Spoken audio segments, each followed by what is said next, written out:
What's up, everyone, and welcome to the Mint City Soccer Show. I'm one of your hosts, David Gusler. I'm here with my good friend, Matt Swift. And Matt, that's a new kit that you got going on there, buddy.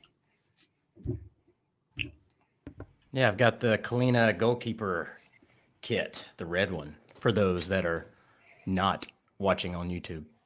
Nice, man.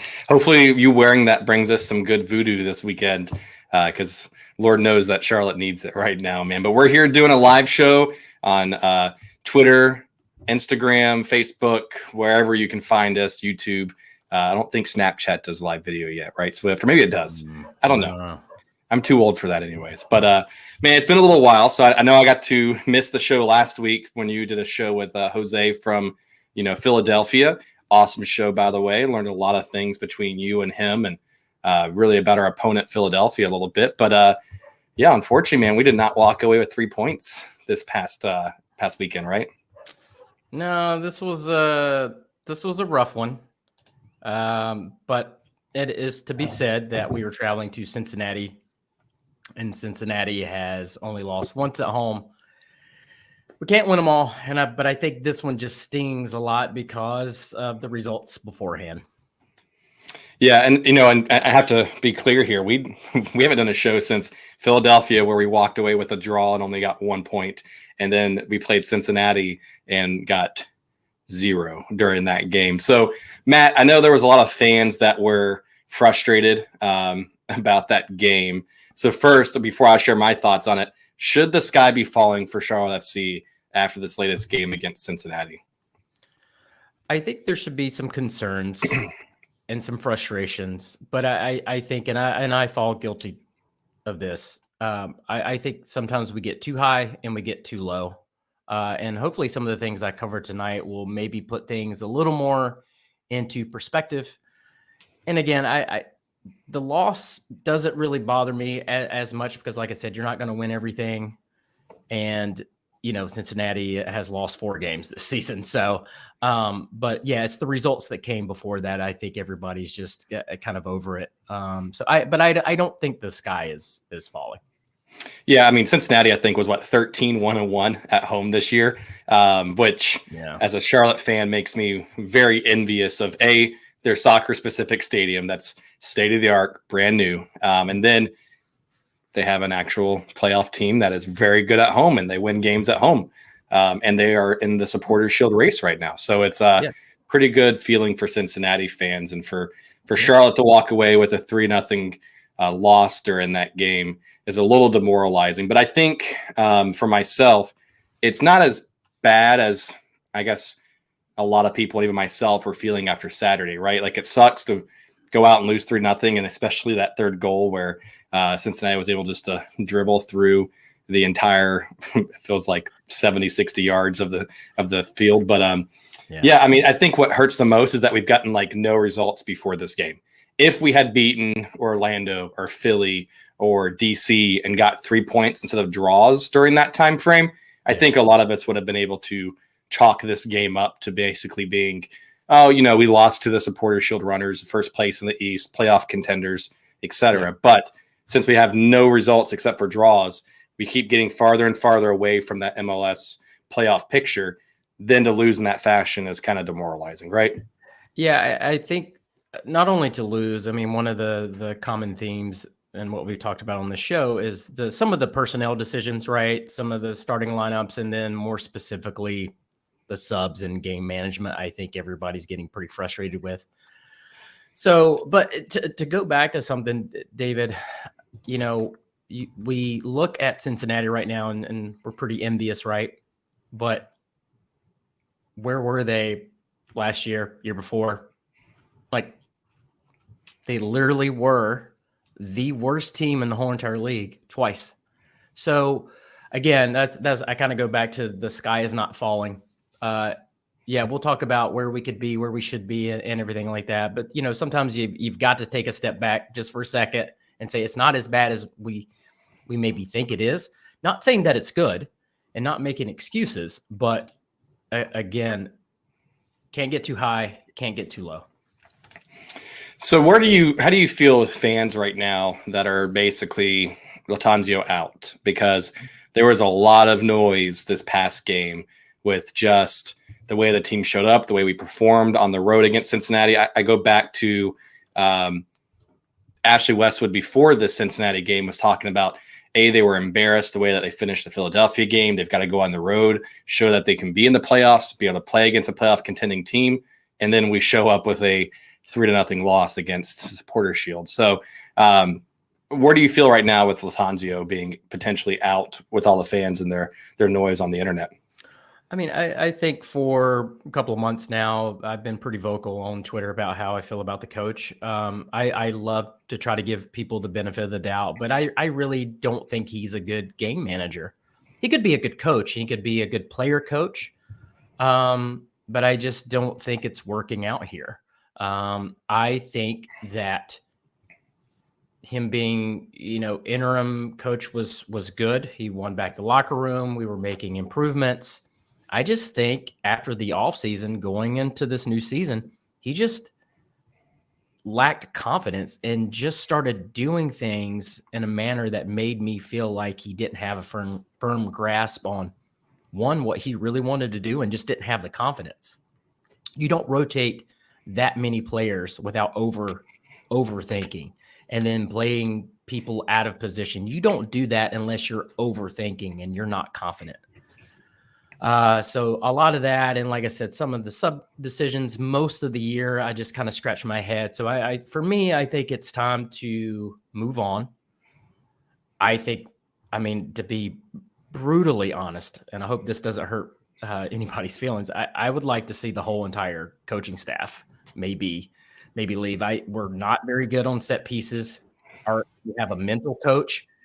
For me, that's a major part of what's wrong with us. Something's not working. We'll talk about draws in a little bit, but getting all those, there's something missing. Like mentally, I don't want to say mental fortitude because that makes it sound like our players are weak. And I'm not saying that, but there's just something not clicking. You know what I'm saying? Yeah, and I guess like for me, what's changed from last year to this year, right? Latanzio came in with 20 games to go, was able to give stability. He kind of ran the same thing, like from a consistency perspective, towards the end of the season last year. Kind of adjusted from times, had like a 5-3-2, did a 4-4-2 at times, was able to kind of play to the strengths of the roster that he had in front of him, right? And then this offseason brought in some players, brought in Enzo Capetti, brought in Ashley Westwood, have a decent summer window with bringing in, Scott Harfield, Yuri coming in, etc. But I don't know why there was so much tinkering this year. I don't understand why there was this huge shift in, philosophy from last season to this season. Last season, it seems like we at least tried to play to the strengths of the roster. And this year, it seems like we were just experimenting for the hell of it for the first half. And then now we're just hell-bent on running the same formation, the same tactics, no matter who we have. If we kind of keep playing the same players, it doesn't matter who it is. We're just going to throw Ben Bender out there and keep running the 4-3-3. We're going to keep, Jones out there with Ashley Westwood and Brant Bronico and keep running the same tactics, right? I just don't understand what the difference was from that perspective and the approach. And I know we had Zoran on, and Zoran said that his approach with the FO is basically to bring on players that the coach wants to support them in their system and their play style.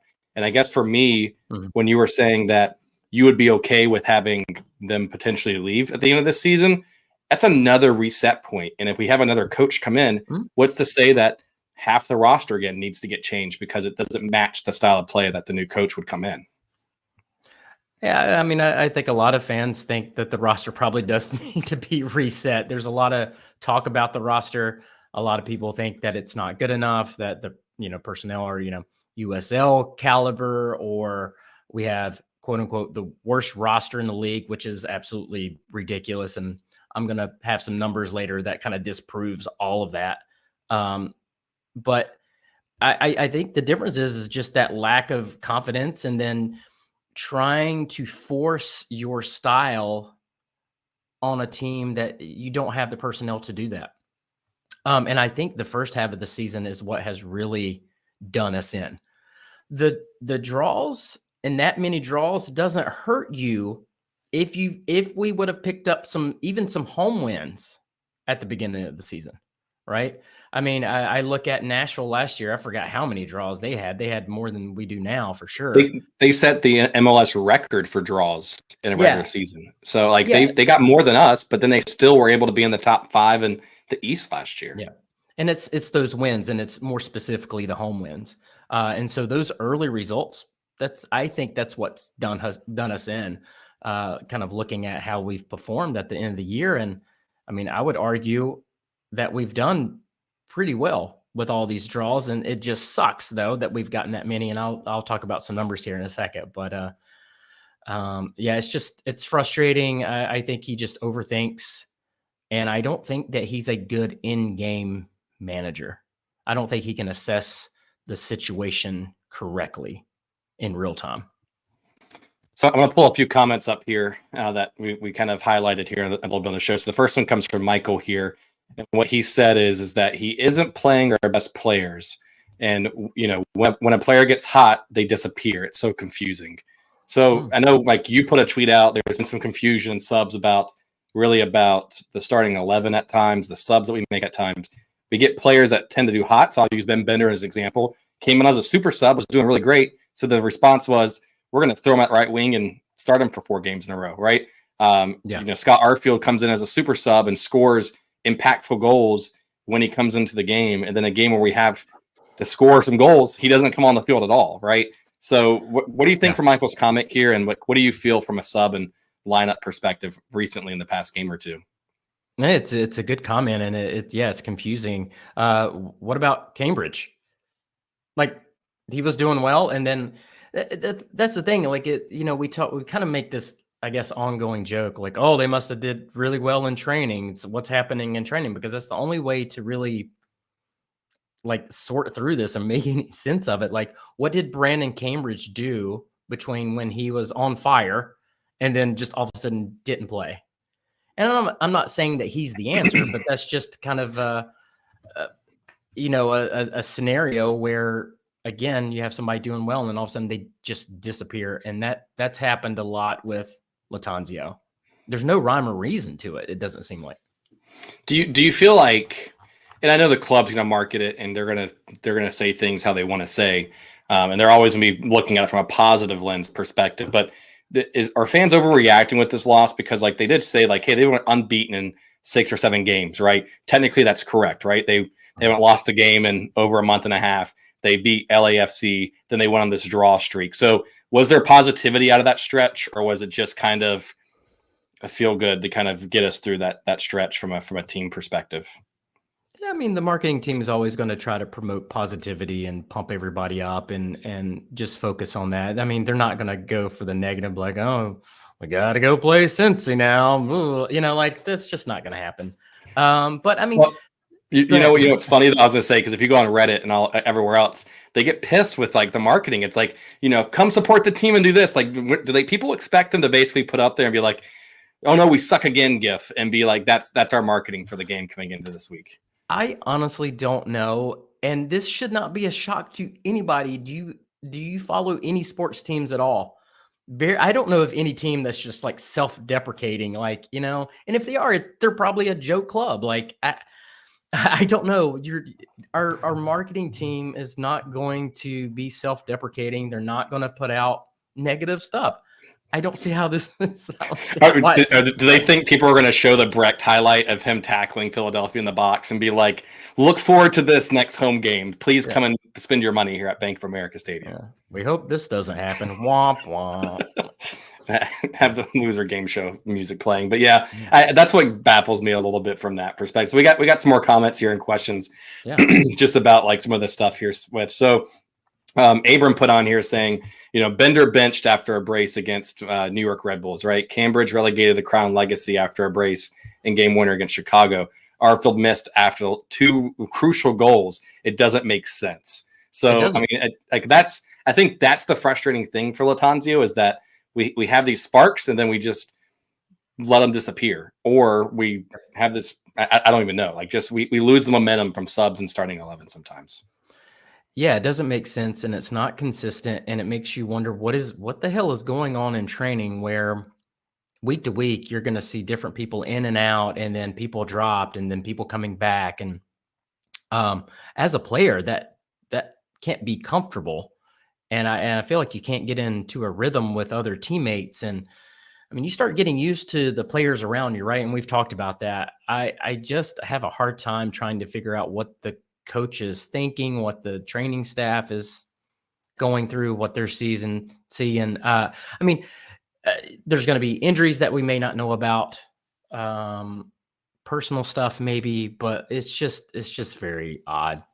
Well, how do you think players like Jalen Lindsey feel, where they have a good stretch of games and then they just get benched out of nowhere, right? Or like Scott Arfield plays literally every game for 90 minutes in Leagues Cup and then goes, yeah, you know what? I'm going to put, Jones back out there. I'm going to put this different lineup back out there after playing for 90 minutes. Well, I think Jalen is a perfect example, right? You have someone who plays well. When he does play, we tend to do pretty well. He will get a good run of games. Things are going great. He's making assists, and then all of a sudden, Nathan Burns back there. Okay. And then, maybe Harrison Awful. Maybe Jalen's going to be on the left. It's nonsense. I've gotten to a point where I don't have any confidence in the coach. I just think his decision making is very poor. So, for me, also, I wanted to get your thoughts on this. I don't know if you listened to MLS Extra Time. It's another show by MLS earlier today, Swift, and there's a clip in there where they're talking about teams that are outside the bubble in the playoffs in the East in particular, right? And the first comment Andrew, I think Reeby says, and Tom Bogert says, is about Charlotte, right? And one of the things that stuck out to me, and I wanted to get your thoughts, because we did have an interview with Zoran a little bit, was that one of the comments said, from the outsider looking in, it seems like the sporting director and the coach are not on the same page when it comes to tactics and play style, and the players were coming on. So I want to get your thoughts from that first perspective. And then second, Tom Bogert was talking about, some of the players and the pieces we have here are actually good pieces for MLS. He highlighted Ashley Westwood. He said, technically, he's still in Enzo's camp, and says Enzo Capetti could be a good MLS starter. He says Karol Swiderski is a good MLS starter. But we've definitely missed on players like Kamil Jóźwiak. They kind of beat up on Kamil Jóźwiak a little bit as that third DP. They mentioned us having basically a U22 player being stashed on Crown Legacy. I wasn't sure if he was talking about Melo or if he was talking about Petrovic, right? What do you feel from that perspective, from the national point of view? Do you think that the club and the team are aligned, or do you kind of agree from the national pundit perspective? I have a feeling that Andrew and Tom have probably talked to folks and got maybe a little bit of inside information. You just don't see that from the outside. But I agree. Zoran was on and he was very candid, right? Which I really appreciate. And look, even when the Miguel situation was going on, a good front office is never going to throw a coach under the bus. It does no one any good. Even when they're out the door, it does no one any good. And, the front office is going to try their best to give the coach the benefit of the doubt and give them the tools that they need. I do think Lattanzio has gone off script. I think Lattanzio has done things that this front office does not like, and that they've questioned. And honestly, they probably don't understand some of his decisions. Keep in mind, like the scouts, they're responsible for getting the players, and that's it. They don't pick the starting lineup. So they may have a player in mind. They're like, hey, why is this person not starting? They were supposed to be a starter. That's why we brought them on. And then they're just riding the bench. So I'm sure there's some frustrations there. And I'm sure Zoran is frustrated with the results. I just would like to see some action from Zoran now or the off season at the latest. I think I'm at my wit's end where I think some action needs to be taken. So, and I promise this last question kind of towards the Christian Lattanzio, and we can go to like standings and roster management and those kind of things. But if you are a fan for Charlotte FC, which we both technically are, right? We do this for fun. We're hobby. We're not like national reporters or anything like that. Lord knows I'm definitely not. So if you're a fan, if they keep Christian Lattanzio into this next season, right? Either like three things are going to happen. he's going to improve and drastically see this improvement. We're going to be a hot team and make the playoffs. It's just going to get worse, and we're just going to blow up from that perspective, and he gets fired, or he just kind of maintains the course, right? 2 out of the 3 of those options are not really great, right? If you're a fan, does that demoralize you heading into the off season right now if Christian Lattanzio stays as the manager for this team next year? It would be disappointing. I would be very frustrated, and if I had a chance to talk to Joe LeBou and Zoran, I would personally voice those, concerns to them and say, I wish you wouldn't have done that. But I'm still going to show up. I'm still going to support the team. I'm going to hope for the best, wish for the best, cheer the guys on, do my best to come on the show and analyze the game and have some fun with it still. And that's what's been kind of the frustrating thing for me, is seeing all the fans like not renewing. And that's fine if you're not going to renew your tickets, but just the kind of doom and gloom, when I just don't think that's necessarily needed. And I don't know if it's partly because the Panthers are doing so poorly too, and they think it's just going to be that on both sides going forward, and we're always just going to be mediocre. But like, I like being positive and having hope and hoping for the best. And I think we're almost there. We'll talk a little bit why I think we're almost there, but yeah, I would be disappointed if Lattanzio sticks around. I think we need some action.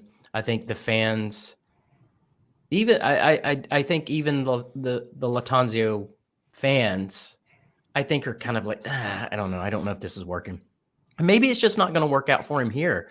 That's not to say that he's a bad person or he's not, a good coach. Maybe he'll go somewhere else and it will work out. But I don't think it's working out here. So I'm going to pull some questions up from this discussion with Lattanzio and where we're at currently. So the first one's from our friend Jose here, so from Philadelphia. So I want to pull this one up. So he says, I firmly believe that the League's Cup was a detrimental to the teams like Charlotte. Mid-table teams that need every possible body to not be exhausted at this point to make it to the playoffs. So do you think League's Cup was something beneficial for Charlotte, or do you think it was detrimental? I know we had our summer window signings come in and start to get minutes. So what do you think from that point of view? I see his kind of thought process in the question. By the way, nice photo. Look at this guy. Look at the photo. I know it's official, man. Yeah, that's a great photo. I think it actually helped us. I think it actually, we had a good run, and I think we built some confidence, and I think it showed afterwards. We were able to get Arfield some minutes, Westwood more minutes. I think it actually helped more than it hurt. Yeah, I definitely think it helped from a minutes and a roster perspective. I almost feel like it almost set too high of expectations for the team when they came back from Leagues Cup, though, because I feel like we had this decent run, got to the quarterfinals, and a lot of fans expected us to be first round and out and not even win a game and just go from there, right?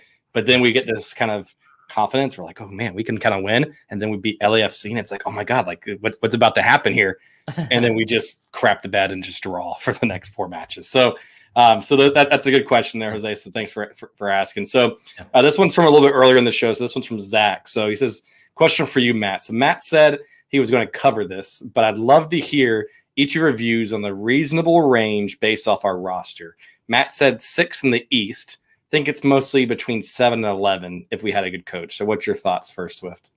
First, look at that photo. Why does everybody have such great photos? My Google and YouTube photo is not that good, let me tell you. Look at Zach. So I think we have at least a 6th place squad. And I'm going to tell you why. And I'm going to use St. Louis, who we always like to compare ourselves to. And I talked about this in our member Slack, so I apologize for people that have already kind of heard this and probably like rolling their eyes right now. So we like to compare ourselves to St. Louis because St. Louis is amazing, right? How many games have we lost, David? Do you know? Too many. I think 11, right? We've lost 10. 10. Got it. Sorry, I was getting ahead for this next weekend. I'm just joking. Sorry. Okay, fair enough. Wow. How many games has St. Louis lost?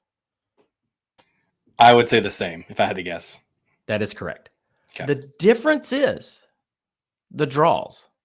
Now, there was Alex and our member Slack and Jeff, they were pointing out the style of play and everything, and all that is correct. St. Louis is a good team, but they've lost 10 games just like us. So the difference are the draws, right? If we win 3 of those, 4 of those, we are in 6th. If we win those 3 games we drew in the past month, we would have been so much higher, man. Like, that's the crazy thing about it. Yeah, and that's the thing. That's the crazy thing about it. And that, people bag on the roster and the people that we have, but regardless of all of that, and the East is stacked. Let me ask you this. How good do you think Nashville is? When you think about Nashville, Nashville's like amazing. And I think they're like, what, 6th right now in the East? They are 7th. 7th, yeah. That's how good the East is. So I just think, again, trying to put this all into perspective, we have a lot that we have to improve on. I get that. I think we need better DPs. We need a lot of better things. And I can talk specifics in a little bit, but all things considered, we have a top 5, top 6 team. I mean, if we were that bad, as bad as people claim that we were, we would just get trashed every game. We don't. We actually go up in games, and we go up against, really great teams and score first and have the lead, have a 2-0 lead. We just lose it. And to me, that's game management. That's the coach. That's subs. But this notion that we're our trash roster, I don't see it. I don't see it. And the numbers speak to it. We would not have had all those draws if we were as bad as people think we are. So to play devil's advocate for this question, because you were just saying that we are better than our record and our standings say for us, right? All things considered, and I agree with you, by the way. I think we are a playoff, at least a minimum, bare minimum making the playoff roster. I mean, unfortunately, 65-70% of the MLS makes the playoffs now. So it is what it is, right? I hate it too. Yeah. So, but if that's the case, you were just saying that Lattanzio needs to go this season, right? And if we're that close to basically making the playoffs or being a 6th or 7th place team, right? And I'm going to pull this question up from Jeremy here, our friend and referee here. So he says, how far do you want to blow things up when our team isn't that far off from turning the corner with current personnel and good pieces, right? So if that's the case, right, we have on paper, trust me, I wish our wingers just need to be completely just redone. It is what it is, right? But if that's the case, we're that close, do you still feel like Lattanzio is the answer or the problem here?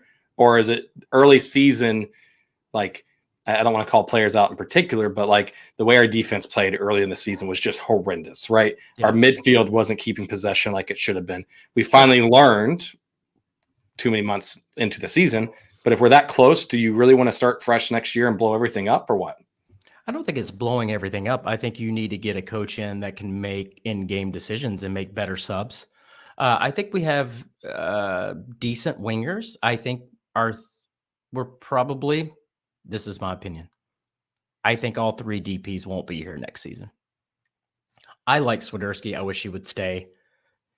He's probably not gonna stay. I don't think Enzo's gonna stay, and I don't think Józwiak's gonna stay.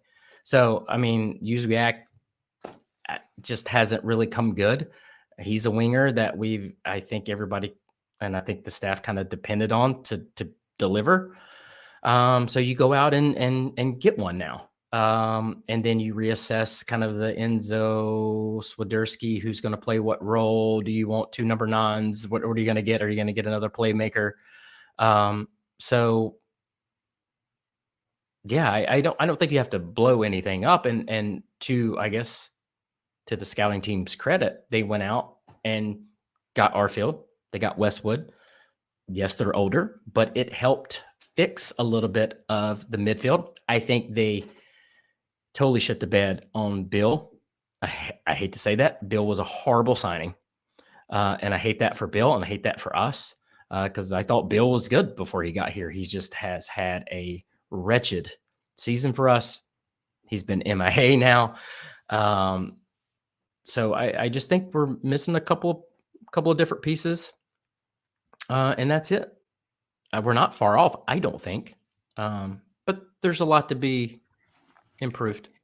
Well, I know you said it's not blowing up the roster, but when you say that all 3 DPs won't be here next year potentially, that's a pretty big, significant change in the roster there, right? So, well, I think one was always going to leave, right? Sure. Yeah. One just hasn't worked out, and two, I'm on the fence about he could stay, he could go. So, who is that? Just to be clear, Enzo. Yeah. Just making sure. So I didn't know if you were saying that Enzo had not worked out yet or not. So I just want to make sure I was clear on that. So I'm just joking. So, speaking of just MIA, and I'm just trying to do good segues here, Swift, with the questions here during the show. So Greg puts in here, because you mentioned Bill being MIA, but Greg says, where in the world is Guzman Corujo? So that is a name that we haven't seen in a while. Man, yeah. And Andrew Privet has played pretty decent, to be honest with you. So where's Guzman? Does he have a place in this roster long term, you think? That's a very good question. Kudos to Andrew Privet. Let me ask you this. I mean, this is a good question. Right now, would you rather have Andrew Privet or Guzman Corujo alongside Malanda? So I would say if you were playing Latanzio's system, where he expects his fullbacks to be inverted, pinch in, he almost has his center back playing that quote unquote old school stopper CDM role. I think Andrew thrives in that because of his experience as a midfielder. I think he has control and ability to be on the ball better than Guzman, and he also pinches forward more and almost gets to the other side of the box sometimes on some games. If I ever saw Guzman Corujo outside the 18 trying to distribute passes, I probably would be like, what the hell is Guzman doing up there? But that's what I would say from Latanzio's system. If I'm playing just a standard flat 4-back set, traditional style, I'd probably want Guzman to be playing. But I guess it depends on the system and style we're playing. What about you? No, I think you're right, David. I like Guzman. I've always been a big fan. I still don't know how much of that injury has been an issue, right? We didn't really get to see a lot of him when he came back, right? So it's going to be interesting to see, depending on what happens with the coach, what his future is here. If Latanzio stays, I hope not, but if he stays, what happens to Corujo? Do we get rid of him and then bring someone else in that's maybe like an Andrew Privet type of player, maybe an upgrade there? And again, not a knock to Andrew. I think we're all very pleasantly surprised with him, and I hope he gets paid a lot more money because of his performances. He deserves it. So big kudos to him. But yeah, I mean, that says a lot to have a guy that's playing out of position overtake Guzman Corujo. And was a super draft, I think. Or was it expansion draft? No, it wasn't expansion. Super draft pick that was later in the rounds. It wasn't even like he was a number 1 pick, right? So big kudos to Privet for being able to step up and play there for a little bit. So, some more questions here before we kind of start getting into roster thoughts a little bit here, Swift. So, and some stats that you had. So, Pepe Silvia. So again, the meme Pepe Silvia, et cetera, says, how many of those draws do you put on the players making terrible decisions at the end of matches? So again, Tanju's had his opportunities from coaching and subs and tactics, but we have had some absolute shit luck this year. Bill scoring own goals, Nathan Byrne not being able to keep his hands and not foul players at the end of the match. Multiple times. Enzo Capetti fouling guys at the end of the match, 40 yards out, and the ball just trickling in on a free kick. Things like that, right? Brant Bronico fouling Cincinnati at the 44th minute in the first half last week, right? How many of these is actually on the players, and how much do you put on the coaching staff from that? Because eventually it's like, if I'm Christian Fuchs, or if I'm Christian Latanzio and I'm sitting there, I'm like, damn it, guys, like, stop doing stupid shit sometimes. Like, stop doing that. That can't be coached, because like Breck's slide tackle from a few weeks ago, like that stuff can't be coached. Like, that's got to be just on the players, right? It can be coached. It can be reiterated at before the game, at halftime, why he's on the sideline. Like, be solid, don't be reckless. I made a joke to my buddy Steven, who I have season tickets with. Last home game, it was like he's a big Enzo fan, right? I think he is a big Enzo. He is not a big Enzo fan. But I made a joke. It was like the 89th minute. I was like, I think I would take Nathan Byrne out right now just because like Nathan Byrne is good to the 89th minute, because he keeps making mistakes after the 89th minute, it seems like. But yeah, we've had some bonehead plays, and you know, you can look at it a couple of ways. Like, can you depend on Nathan Byrne the whole game? If not, maybe sub him out. If you can't, maybe you replace him with Jalen Lindsey on the right and Yuri on the left. I don't know. And then you got to look at the goalkeeper. Christian Clean has been great, but at times he just turns off. And I look at, we have a mental coach. What's going on? Like, there's something going on. And it's been a rough season. Don't get me wrong. I mean, we started this whole campaign off with a death. Do not forget that. We did not start the season off like any other team. No one else had to go through that. So I just think it's been a crazy season for us. And on top of that, we had 2 players that had to leave because they did some off the field stuff. So, I mean, come on. We need to show a little bit of grace. Also, at the same time, yeah, I be critical and everything like that. But again, all things said, if some of those draws are turn into victories, we're in 6th. So one more question, then we'll get into some of these stats that you wanted to share in the roster breakdown, I guess, over the next few weeks. So, MLS table right now, Charlotte is sitting in 13th place. We played 29 matches, 33 points right now. We are 4 points out of 9th place with New York City FC at 37 points, and they are tied with Montreal at 37 points for the 8th place position, right? So Elliot Fox says, other than the last 2 matches of the season versus Miami, all other matches are winnable. Do you see the winnable games as actual wins, and will it be enough to sneak into the playoffs? So first, I guess the first part of that is, I guess he's saying that potentially Miami's not winnable. So I want to get your thoughts on that. But then also the rest of the season, are they winnable for Charlotte FC? Sorry, I was too busy looking at this photo. And look at him in the dude. All these people have like professional headshots on here. And see, I know Elliot. I can't picture him in a tie. Anyway, we all know Elliot. It's okay. Yeah. Okay. So other than the last 2 matches of the season versus Miami, all other matches are winnable. Do you see one? Yeah. Okay. Yeah. So I think we have to win against New England because that is our kind of game in hand. I hate to say that because your next game is against Toronto at home. And then we go on the road twice. Yeah, Chicago and then Miami. Yeah. And Miami's going to be weird because, like, we don't know if Messi's going to play.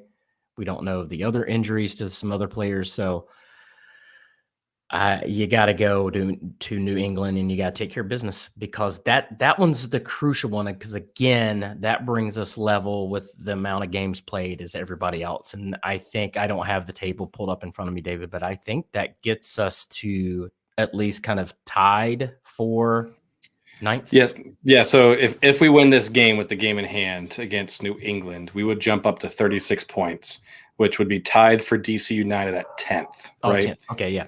And so, but that's if DC doesn't win or draw. That's if New York Red Bulls doesn't win or draw. But you got to remember the games in hand. Oh yeah, that's right. Because if you look at DC, I think they've played 31 games. So DC's played 31. That's correct. Right. Yep. So you got to look at that. That's kind of what I'm thinking here. So that's why this one's so crucial, because if you win this one, that gets us kind of level back up with everybody, and then it's a crapshoot with, I mean, Toronto, Chicago, and then the Miami games. If I'm looking at anybody else in this league, that's who I'm wanting to play. So it's on us. We have a chance, but I mean, you really got to go get some points here. We've got to beat New England. Like that is an organization that is literally on fire right now. Like they do not have a coach. They've had to remove their assistant coach that was running the interim role. They got Tab Ramos now. I mean, but still, like they're literally on fire right now. Like their players refused the practice recently because of the investigation with Bruce Arena, et cetera. Like there's not much transparency going on with that. If we cannot win this game this weekend, I think that kind of seals the deal for us, unfortunately. But it's a good question here, Elliot. So I appreciate it. So Swift, I mean, I guess looking ahead, so like some of these stats that you wanted to share. So what you got for some of the fans here on the show that that's on your mind? Well, I think the big stat was the one I shared about, like St. Louis and the losses, right? And if you look at any other teams, like look at how many losses they have compared to us. It's just the big difference is those draws. And like I said, I think we're right there at it. But one of the things I want to talk about is Brant Bronico. I'm a big fan of Brant Bronico. He's one of my favorite players, right? I hate to say this. I think how he's being utilized right now is not great, because that's not his strong suit. Brant is being pushed higher up the field. He's getting in good positions in the final third. The problem is that's not his strong suit. He's not a chance creator. He's not a goal scorer. And that's okay. Again, because that's not his strong suit. When I played soccer, I played stopper or center defensive mid. I was really good at defense. You did not want me to shoot the ball. I'm the last person on the team that you wanted at the top of the 18 with the ball at his feet trying to score. And it's not to say, I know people are going to get upset. It's not to say that Brant can't score, because he certainly has. And it's not to say that he can't create goals and get assists, because he certainly has very recently. I'm just saying, if we want to take another step up, someone else needs to be in that position, like a Brecht. And that doesn't mean that Brant can't go back to where maybe Ashley Westwood is. And I actually wouldn't mind if they flipped. I think I would rather have Ashley Westwood in those positions more than I would Brant. Again, that's not a knock on Brant. That's one of the things that I keep seeing game in and game out. I know a lot of people don't like Brant. I've heard the comments and everything like that.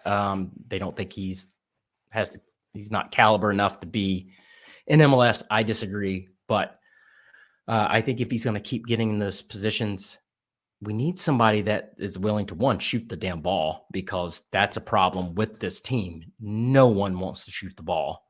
But you also have to have somebody that can put the ball in the back of the net. So yeah, it's just something I've observed past couple of games. So I agree with you I think the original plan on paper was to get someone like a Brecht to play in that attacking midfield role. Hell, they gave him the number 10 jersey for a reason, right? But I almost feel like Christian Latanzio's hands being twisted almost to be able to keep Brant, Jones, Westwood, etc. to start in that midfield for the most part, because of the inability of our wingers to produce.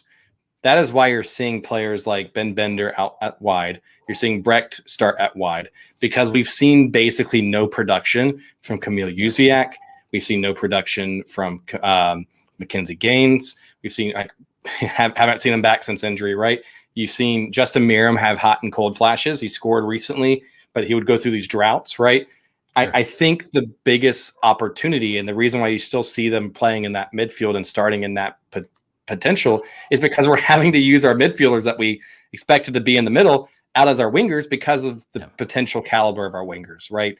Yeah. And I think if we could actually get Camille or Justin to produce on a consistent manner, then you could be able to rely on a Brecht or a Ben Bender to come back in at the 8 and 10 position and have them in the midfield. Now, I can't excuse Latanzio's subs of not putting in Scott Arfield and key scoring opportunities, those kind of things. But I think that's why we still see Brant and see these players playing in the positions they're playing in.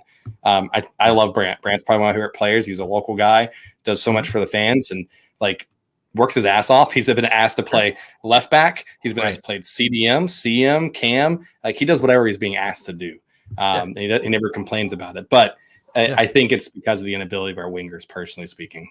Yeah, I think you're right. Vargas hasn't seen a lot of minutes. He made got a couple minutes last game. Who? Yeah, exactly. Gaines has been hurt, right? But he played a little bit last game. But yeah, you're right. we don't have consistency out wide. And maybe that's a piece that we need to go out and get in this offseason. You know, it looks like we're probably going to get rid of Camille. So, you know, you still have 2 other DP slots. Maybe you do keep a DP and then you go get a proper winger, and that allows Breck to come back into the middle. Yeah, and shore some things up. And that way, you know, you still have, you know, Brandt and Westwood back there to kind of anchor things, and or maybe you go get an upgrade there. I don't know, but yeah, I think you're right with the wingers. Unfortunately. So when you're talking about like the lack of ability of wingers, and I think of Camille here just because of the DP talk that we had earlier, are we setting ourselves up for a really good run this next offseason? Because you do have the ability to sell Camille. I think that's our most highly sought after player on this roster. I think he's been vocal already about wanting to leave Carroll? this. Carroll, I'm sorry. Yeah. Thank you. Not Camille. Sorry. Yeah, definitely not Camille. But Carroll's our most sought out player. He's already been vocal about going back to not England, but Europe. He plays national team for Poland, etc. Right? I think we could sell him and be able to be okay. Right? Camille, it's going to be interesting because I don't think there's much of a market for him, unfortunately. If we buy him down, that means he's going to be taking up that TAM or that TAM GAM, thank you, man, whatever, like roster spot of these made up Garber bucks that we have in MLS. So that's going to be hurting the roster potentially from getting that mid-range player to be on the roster. And then Enzo, if we would move on from Enzo, we're going to have to take a loss on that. Like we're going to be able to sell Enzo, but for what we probably paid for him in this offseason, we're not going to get back what we paid. Right. And so for me, awesome. I guess like I'm wondering what the MLS roster rules are. No one knows what's going to be coming or that kind of thing. But are we setting ourselves up for a good run this offseason to potentially revamp that role for the team moving forward? Possibly, yeah. I think we will get some decent money for Carroll. I think we could possibly break even on Enzo. Camille's going to be the one that's going to be the toughest to move. So that'd be interesting to see. Like I said, I think, you know, we go out and maybe I'm just being super optimistic. I'm willing to give Zoran another season to see if he can get this right. I want to see if he can get the coach right. And I want to see now if they've kind of learned their lesson a little bit about bringing in some MLS talent with some MLS experience, you know, and then what are we doing in the South America market? You know, can we bring somebody else in that's a good playmaker, maybe from South America? They don't have to be there, but like I think I'd like to see a little more kind of South America flair. But more specifically, I think the MLS experience. But so I'm hoping and willing that the front office has kind of past 2 seasons, they finally get it. They've learned their lesson. They know who they've missed on. Now they can fine tune their searches and who they can get in. The past couple ones, I have to say, has been pretty good. I mean, Arfield, Westwood, Yuri, like I've been pretty pleased. Brecht, if he wouldn't have just made that one tackle, I think he's been great. I love watching him play. He just made that really, really, really bad tackle. Yeah. I mean, and even go back to last year, right? Like Nathan Byrne, for as inconsistent as he was the first half of the year, has played okay second half of the year, and it was a starter for us for the majority of the year, right? Nuno Santos, before the entire thing happened with him, was expected to be a good starter or a good sub piece for us in MLS this year as well. So they've made the right moves at times. I think they're still trying to correct some of the mistakes from the first year, and then they're trying to correct now the stuff that happened this year with like Nuno and Andre, et cetera, while also bringing in new pieces. Yeah. I mean, they were limited during this window. They didn't have much money to be able to get new players because of the things they were strapped to this offseason or during the summer window. Sorry. And that's the thing. That's I keep going back to not getting too high and too low. And I think we just sometimes we need to stop and like keep putting things in perspective. We made moves under a kind of like a tight leash because we had 2 players that we had a real hard time moving them on because of what all was going on. And it's 2 players that were supposed to be starters and supposed to be great. And that happened. That's kind of outside the control of the front office. We had a starter, a center back, a focal point of this team pass away. how in the hell do you even? There's no way to plan for that. So it hasn't been the best year. We haven't had the best luck. And again, I'm not trying to make excuses. I mean, we can be critical, but at the same time, like put it in perspective when you are. And again, like we're just so close to being good, not being the best. I think we're a ways off there, but at least getting into the playoffs and starting to build that consistency where we're always in the playoffs, right? Like you kind of think of Seattle. I want us to kind of build our kind of franchise kind of in that Seattle, mind frame. So Swift, I've got a lot of questions here to get through from the chat a little bit before we get into some of the stuff from last night. Cool. Yeah. So a couple of things. So speaking of DPs, right? So Michael put in the chat here. So where would you get our next 3 DPs? If, like you said earlier, if you think we're going to move on from all 3, would you get them from Europe, South America, MLS? Where would you spend your time if you're recruiting? If you're Thomas and Lissandro from the team, where would you be scouting to find these next DPs if you move on from the one we have? Yes. Yes to all 3. Yeah. Europe, South America, MLS. I think it's good place to start. So and expand on that, not to put words in Michael's mouth here, but where would you put the investment? So we've technically put all 3 in attacking players, right?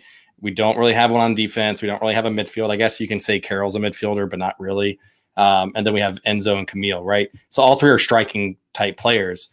Where would you put the DP money in this next offseason? Let's assume that all 3's leaving, right? Yeah. Assuming that all 3 are gone, yes. Yeah, I would go for a proper striker, a right midfielder, and a playmaker / maybe a box to box. I say that because, Westwood will be aging out. So I think we maybe need some cover there, or you go upgrade for Brandt, Yeah. Well, I still think we keep Enzo. I don't think we're going to be able to move on from him. So I think if Camille's bought down and we keep him, we still open a DP spot. We send Carroll away, open that DP spot. I think you still go big for a winger. You've got to get some consistency out of that position for Charlotte.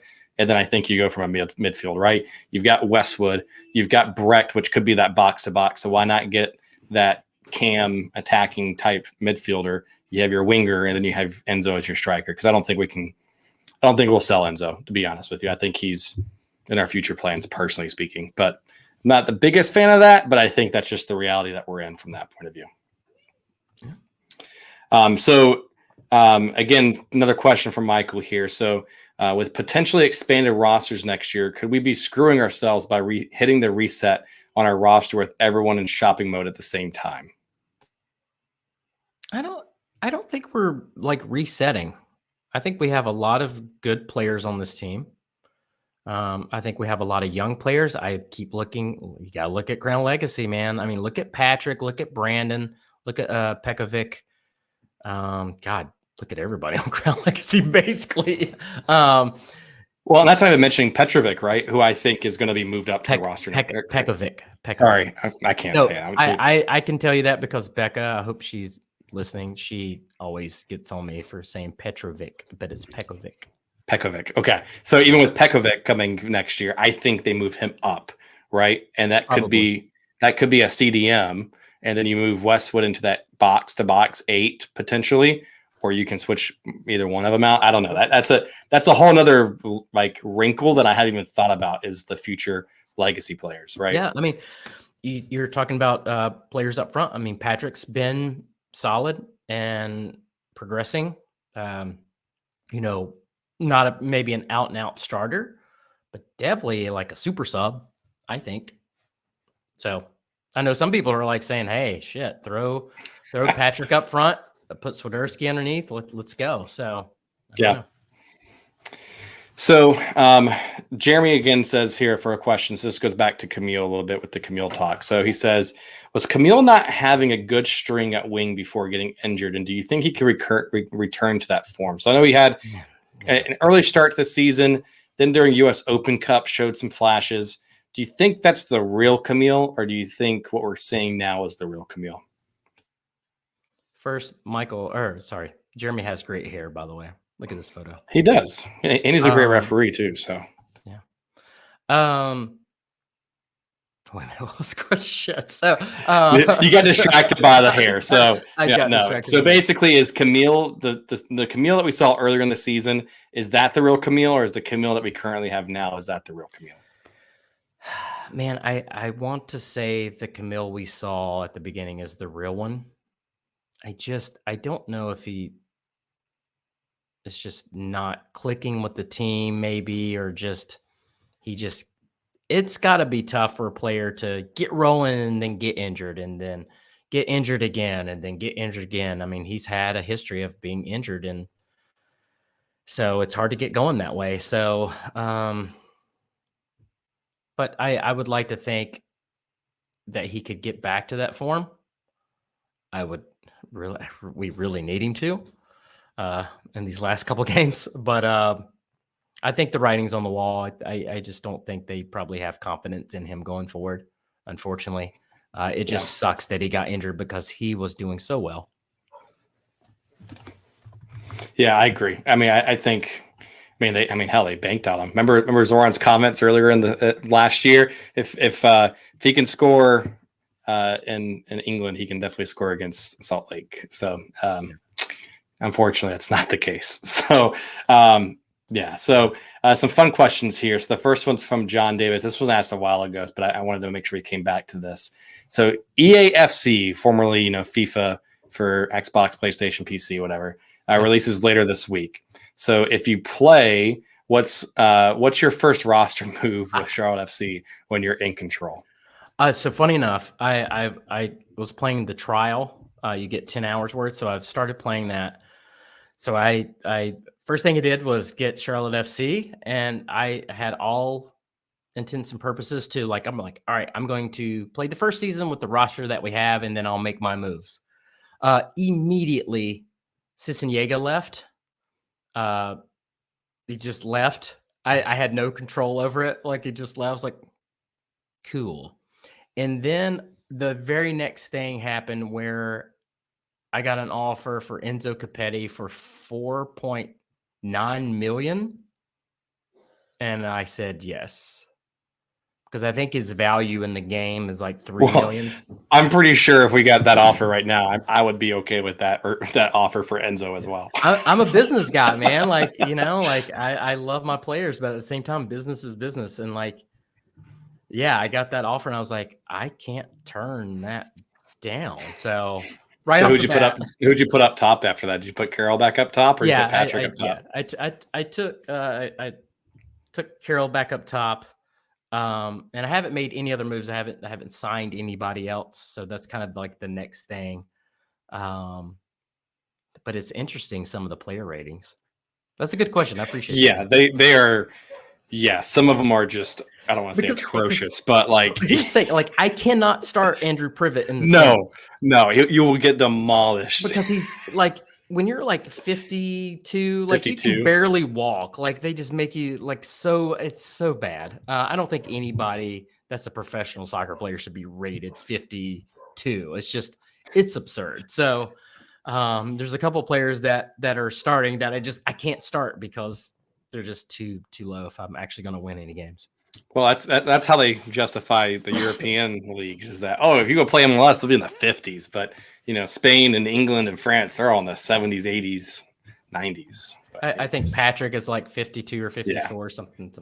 You start Patrick and Andrew, all of a sudden Charlotte's rating is a 65 overall. So, so which is definitely not the case. But that's okay. So I've got a good question here way early on. So I know you're a big fan of this. So Daniel Wicker said, are y'all going to the Crown Legacy first playoff match on October 8th? So that's a pretty big deal there, right? So what do you think, and how do you feel Crown Legacy's odds are for this going into their first playoff? I am so excited for this. Yes, I will definitely be there. If you have not gone out to a game yet, please come out. It is so much fun. It's a more intimate setting. The chants are kind of goofy, and we have a lot of fun, and you'll probably hear a lot of whooping going on. Have we talked about that on the show? We have not talked about that show. Go ahead and tell a story a little bit. So okay. Oh my gosh. So this goes back so this is one of the reasons why I like these games are fun. So way back in the day before Charlotte FC started, Mint City Collective took a bus trip up to go see Appalachian FC play. And maybe somebody can correct me if I'm wrong, because maybe I was a little tipsy. I think we all were. But like when someone would go to the bathroom or go get a beer, or maybe it was both, because maybe at the end it was both, people would go, whoop. So do you know who started it, though? It's Jake Carpenter. So Jake was in the back of the bus, and he would start doing whoop whenever someone wanted to get a beer or go to the bathroom on the bus. Okay, so it is both. Okay. Yes. Yeah. So that's literally how this whole thing started. And it was just kind of like an inside, not joke, but like an inside thing that we would do, and it just kept going. And so like at Crown Legacy games, they had us across the field at the beginning, right? But then they decided to move us being the fans, right behind the opposing bench, which was a horrible idea. So now what happens? That sounds glorious, sir. What do you mean that's a terrible idea? So what happened? For those who aren't aware of the Sportsplex, you can literally like tap the coach or the players in the shoulder from behind the bench. Pretty much. Yeah. So what happens now is then when the opposing coach is trying to give instructions to his players, everybody very loudly goes whoop, whoop, whoop. And it's so goddamn annoying and amazing. And some of the coaches have just gotten completely pissed off, cussed us out, flipped us off. Some have been really, really good sports about it. And that's our favorite. Like, they have a good time with it, even though, they're getting their butts kicked. But it's fun. So it's turned into a thing. So come out to Crown Legacy, whoop with us. If you hear it, that's what it is. That's where it comes from. Buy Jake Carpenter a beer. He's very, very tall human being. Handsome. So nice beard. With a beautiful beard. Yes. Beautiful beard. Beautiful human being. Buy him a beer and just say whoop and like throw a beer at him. That is the name. That's the name of this episode. Make sure it's not open. Just like, here's your beer, whoop guy. That's gonna be the name of this episode. Is Jake Carpenter, beautiful beard. So yeah. whoop guy. Here you go, whoop guy. Here's your beer. But I'm excited for it because I that's on the 8th, and I don't think we don't have a Charlotte FC match that day or anything like that too. So I might try to see if I could sneak my way up there for my first Legacy match. It'd be good. You should. It's a good time, man. So I have to pull this up because Richard Clark goes to those games too. Yes. Look at that. Whoop. So look at the man. Everybody's photos are just. Can we pull it back up here for you? I mean, everyone's photos are just. He's at an alchemy bar. Like, look at that, man. That's great. He's got suspenders on. Yeah, all these guys look really good. So, yeah. So we're going to jump into some of the Q&A here from when we intended to do the show last night. And so we got some good questions here. So the first one comes from your good friend, Donnie, a.k.a. Fat Bird. So big shout out, obviously, too, because he had a birthday not too long ago. So shout out to Donnie, world professional golfer here. So Donnie says, how is it down that we're 2 goals and we have Arfield on the bench who just scores goals, continuing to sit there while we put on another defensive midfielder in this game? So that's his first question. I'm going to ask the second one in just a second. So, yeah, no, that really frustrated me. And again, we kind of going back to, it's one thing to lose. It's just one thing to lose like idiots. The whole time I'm like, oh, okay. So let me get this straight. We need goals, but you're going to have Brant Bronico on, Ashley Westwood, and Derek Jones on at the same time.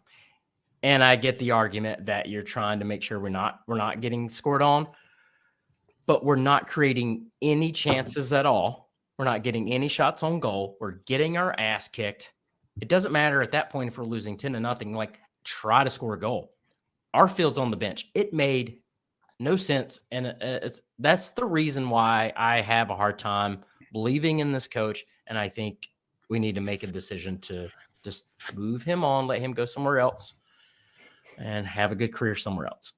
So, second part of his question was, has Laddie Daddy lost the locker room? So, what do you think? Yeah, I think a lot of people are asking this because, the whole Mar thing, he lost the locker room. I do think so. One of the reasons why I don't sit in the sports section, everybody makes fun of me because I don't sit in the sports section. You're not a real fan, no passion, sir. Exactly. What I really like to do and enjoy doing is I get there a little early, and I really like to observe things. Like, I watch for little things. I watch for how the players warm up, who they're interacting with, who they're warming up with, how they interact with the coach, what happens at halftime, what happens when they come off the field. I can say, kind of, being in the vault a couple times, watching some body language and just watching things, just my personal opinion, I think there is a good bit of players that they also don't understand what's going on. I'll just say that. What's interesting was the last game that we were at home, I was sitting next to you in that second half. So I got to sit next to you and your buddy, Steven. For the first time. For the first time after like 2 years. So, yeah. So one of the things that I don't know if you noticed, like, and it came into a hot topic conversation after the Philly game, was that there was boos after the game, and some fans were booing the referee, some were booing team in general, just recent performance, et cetera, right? But one of the things that Latanza did was he did this like FU kind of like thing, gesturing towards some fans there on the sideline. I have no idea what they said. Yeah, they're like right there behind him. They could have said some stuff inappropriate, et cetera. Yeah, You could definitely tell, like, from your viewpoint, because I was telling you, where I usually sit in the supporter section, it's really hard to read body language sometimes. You can't see to the other side of the field as well. And it was interesting to be able to see that kind of interaction between the benches and the sidelines, et cetera, from your point of view. Yeah. So I get why you sit there. Yeah, I really love sitting there. I try to sit in the middle of the field, a little up, so I can see the whole thing. But then, like I said, I'm always very curious in, like, who's warming up? Are we warming up well? Like, who kicks around with who? Like, I love that type of thing, and just trying to figure out the dynamic of the team. But yeah, somebody must have said something pretty bad to him if he turned around and did that. Sure. And look, I don't know what was said, but if it was something bad, okay, turn around. I mean, good for him. Fair game. Yeah. If someone said something inappropriate to you, fair game. Right. But also, like, I wasn't a big fan of him not liking the boos at the end of the thing, but I get he's protecting his players. But I also understand, like, team performance hasn't been great lately. So, but yeah, especially when you're up 2-0 too, and you end up drawing at that game. Yeah, I do think most of the boos were for the referee, but just too, I think the fans just want to let out some frustration. So I think some of the boos were just like general, like, oh, boo, like, not really directed like, oh my God, you guys are the worst people on the planet, and I hate this team. I'm sure some people were like that, but I think in general, I think it was just a mix of all that. Yeah, I agree. I agree. If you look at Justin Merrim's quote after the match, I think it was a good response to it potentially. So yeah. So Fat Bird, appreciate the question, sir. Appreciate you as a listener as well. So this next question comes from Maxwell. So buddy of ours does Crown Breakdown. So make sure that you follow them and kind of share that information there. So he says, one, if Charlotte decides to clean house, so I know that you said earlier in the show that you kind of think that's what's going to happen, at least from the coaching staff perspective, right? Mm-hmm. But he says if we clean house completely, who do you realistically, or do you try to poach a sporting director? So do you think we try to poach one with an MLS coming overseas? If there's anybody on your mind that you think would be a good get, who do you think? I mean, I don't think Zoran's going anywhere. I think he has one more season to kind of get everything right. And I think he wants to get things right more than anybody. But again, I kind of go back to this MLS experience. I think we need a little more of that, just all around. So, yeah, someone with MLS experience would be, I think, helpful if we go that route. I'm willing to give Zoran one more year, me personally speaking. Yeah. I'm okay if Latanzi would move on or not, but I would say from there. But the other part of this is, who are you looking at as a new coach? So I know that was one thing that you said that you would think we would move on from a coach. So do you think we get someone with MLS experience? I know some people were talking about Crown Legacy coach coming up. Like, what do you think from that perspective? Yeah, I think a lot of people were thinking about Jose Tavares. From what I understand, I don't know if he wants that job yet. I'm a big Jose fan. Trust me. Big fan of his hat choices and tactics and the way he coaches and how he talks to his players. Like, again, that's a kind of a going back to Crown Legacy and coming out to the playoff game. Come to the game and watch how he does things. I'm a big fan. I don't know if he's wanting that role or if he's quite ready, maybe one more year. I don't know. But it would be interesting to see kind of what his future is. I'm a big fan of his. Nice. Yeah. I everything that's been said about him has been raved reviews. So I think he's been great for that program and, Crown Legacy, which is great. So thanks for the question, Maxwell. We appreciate you from a listener perspective. So this next question comes from El Professor. So the professor asks, let's assume we don't make the playoffs. Would you keep Lattanzio, which we already answered, right? And if not, who would you choose to bring? And we just talked about it, Tavares, et cetera. So thanks for asking that kind of follow-up question. Do you try to poach your buddy from Houston right now, Swift? Do you try to bring in talking about Ben Olsen? You're Ben Olsen, the guy that you were sitting here puffing your chest out and banging your chest for way back when we were doing this show in Salud back in 2020. Do you try to bring him in? No, I don't. We probably can't get him now. Yeah, I still think I don't know. Thierry Henry would be good. Who is the guy that just got let go from Portland? I'm not sure. So I know Portland's had a pretty good, consistent experience for the most part. They started off pretty slow, not great this season, but I think that would be a coach that would be worthwhile to at least listen to and see what's going on from his point of view, right? Sure. So thanks for the question, Professor. I know I kind of skipped ahead there a little bit on the last question from Maxwell, but so this next question comes from Eric Hill. So Eric says, you're in charge of taking the next potential DP that we really want for dinner during a recruiting visit. Nice. The restaurant is so excited you picked them for such an important impression that they will be providing you breakfast, lunch, and dinner for the next 30 days. Only place you could eat from for a month. So God. Where are you choosing from and why? This seems like one of those like SAT questions that's very long-winded and like hypothetical. So where would you get your DP breakfast, lunch, and dinner from in Charlotte if you could? I think I would take him to Haberdish. I think it's a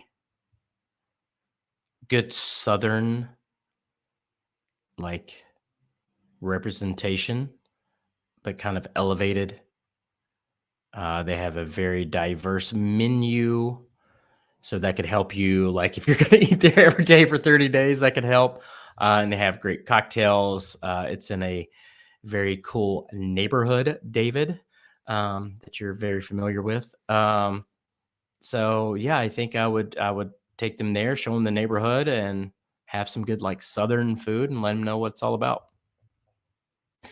Yeah, Haberdish would be a really good option. When I used to live in Noda, man, that was my jam. We would go there, walk right over there, and be really, really nice to kind of get there for it. So I agree with that one. I think that'll be a good representation. And it's a cool spot, cool neighborhood. Right, exactly. Vendors there. You got breweries. You've got art shops. You've got shout out to Noda Barbers where I used to go when I lived there. Anthony there. It's fantastic. If you guys ever need a haircut, go to him. This is not a paid sponsor, just plugging him. So, but great area from it. So I do have a question that just popped up here. So I think this is a good one here. So I'm going to pull this up and call an audible. So Elliot Fox says, what is the best song to describe for this season? So we've got some good responses here.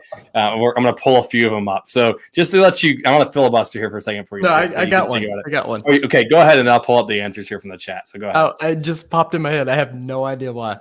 Achy breaky heart. Well, it's because of the Ashley Westwood chant. We have the achy breaky heart. That's the reason why. No, I don't know if I know this chant. Why don't you sing it for us? I might hear in just a little bit at the end of the show. I'll come back to that and make sure we do that. So here's some answers. I cannot take Elliot serious in this photo. So some answers here. Beck, loser. Oh my God, that's another one. 311 down. That's a good song. That's a good song. Michael's got some really good answers here. Yeah. Red Hot Chili Peppers, Give It Away. Oh, okay. That's probably the winner. Yeah. Defend the Queen show. So here you go. Drake, Laugh Now, Cry Later. That's a good one. That's definitely good. You guys are JJ, Metallica, Unforgiven. So those are some really good responses. And man, you guys are doing great with these. Yeah, I really hope that you guys keep these going. So please tag us on these on Instagram or Twitter, because I will totally reshare some of these. Yeah. So those are some really good ones. And Michael, you just killed those from that fort. So I'm going to sing this Achy Breaky Heart song for you from Scott Arfield, or not Scott Arfield, Ashley Westwood. And you cannot make fun of me here, Swift. All right. So this was not my creation. I got this, I think, from Matt from Southbound and Crown was one of the original ones to share this with me way back when. All right. So your friend Fat Bird does not like how it ends, but that's okay. So it goes, we've got Westwood, Ashley Westwood. I just don't think you understand. He comes from Barnley. He drinks the fucking tea. We've got Ashley Westwood. And then it just keeps going from there. So yeah, you're welcome. Your face tells me everything I need to know about that chant right now. Okay. I'm going to come back. I'm just going to just quickly change the subject here and go back to some of these other questions here. So 9 Inch Nails, Hurt by Defend the Queen. That's a great song, by the way. Yeah, and yes, it is. Johnny Cash version or the 9 Inch Nails versions? That's a good one. So Trent Reznor said that once Johnny Cash did it, that was his song. Yeah. I just went to the Johnny Cash Museum when we were in Nashville. So, nice. But great song. Good answer. Mike was killing it, man. I got to pull these up here real quick. Foo Fighters, The Pretender. Oh, my God. Macy Gray, I Tried. So these are great. Last one I'll pull up, Richard Clark, Love Hurts by Nat. So there you go. So those are some really good answers there. I think that's a good way to end the show. I'm just joking. But we've got a few more questions here to get to, but then we'll be done here. So Jeremy says, hold on a second. Maybe it needs more people singing the chant with you. Is Laura available? So she is trying to take care of 2 puppies right now and is doing a great job. So she would not ever sing that song with me, but it's okay, Jeremy. So I appreciate it. So we got another question here from Roy Cole. So would you rather wake up each morning to find that a random animal appendage has replaced your, oh my God, I should have read this ahead of time, non-dominant arm, or permanently placed your bottom half with an animal bottom of your choice, so not human? For the record, I'm going centaur. So what do you think from this question here? I've missed Roy's crazy questions. Yeah, me too. So, all right, I probably wouldn't go. I probably wouldn't go centaur. I think it'd be, so I'm right-handed, but I think my left hand could be a bear arm or a tiger arm. Slash your face off. I'm just imagining now with a half bear arm and just how cool would that be? Dwight Schrute saying Bears beats Battlestar Galactica with your like a bear arm. Here we go. Defend the Queen says the Second Amendment says I have a right to bear arms. So there you go. So, yeah, no, I think that's a good question. I think I would rather have my non-dominant hand as well be something different. I was trying to think what that would be. I can't do a wing because I can't fly with just one wing. I don't know, man. I guess an octopus tentacle, I don't know, be able to help climb up on a wall or something like that with the suction cups. I have no idea, dude. I don't know. I'm seeing Corey's reaction behind the scenes, by the way, and he's just cracking up. So I'm with you. Cool. Yeah. Oh, Crown Breakdown says a crab claw. So I'm interested to know the story from that. Mr. Krabs walking around with that would be good. Yeah, I mean, you could pinch the shit out of people. Yeah, it'd be interesting. Would it if you pop off, would it grow back too because it's a crab? Yeah, you could crack walnuts, any nut really.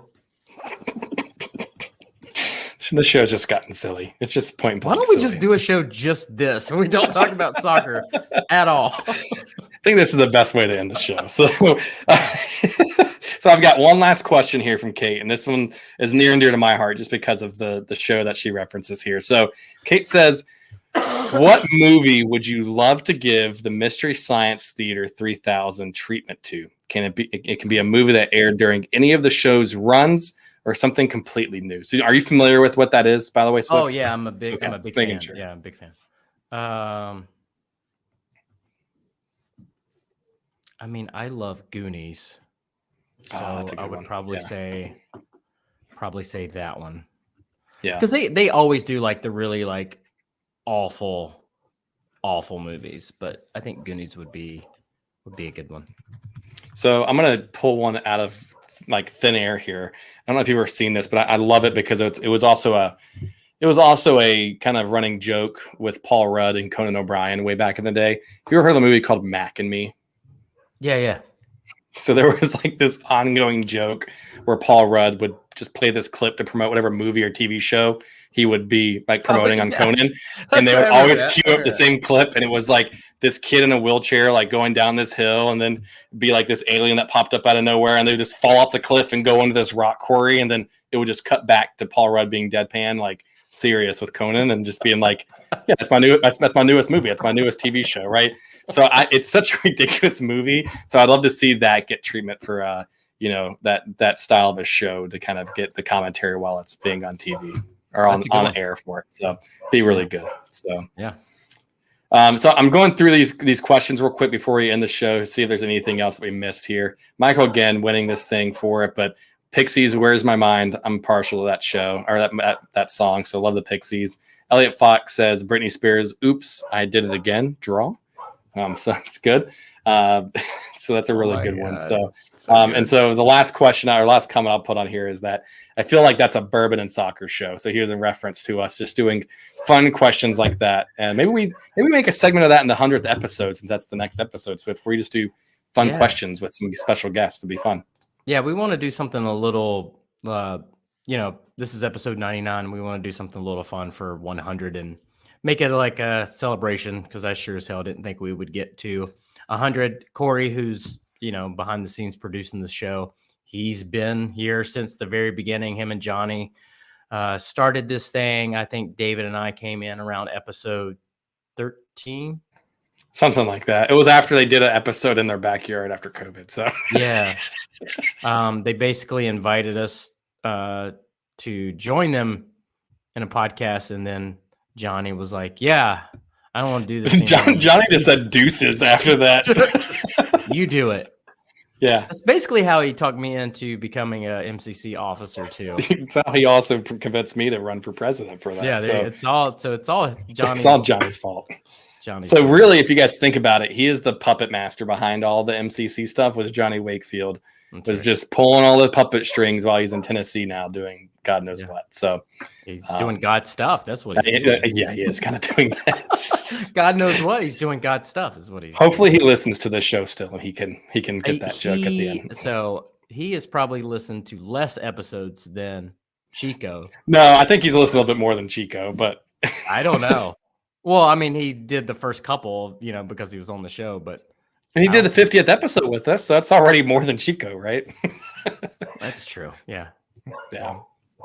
Awesome. Well, this has been a really fun hour and a half live show with everybody. So we really appreciate everyone joining us here tonight. Some really great questions, some great comments here as well. So we appreciate you for joining us, Swift. Any final thoughts before we go? No, let's go get 3 points against New England. Let's do it. Right? We need it. We need some good mojo. Let's do it. Yeah. Keep your heads up, everybody. It's not as bad as you think.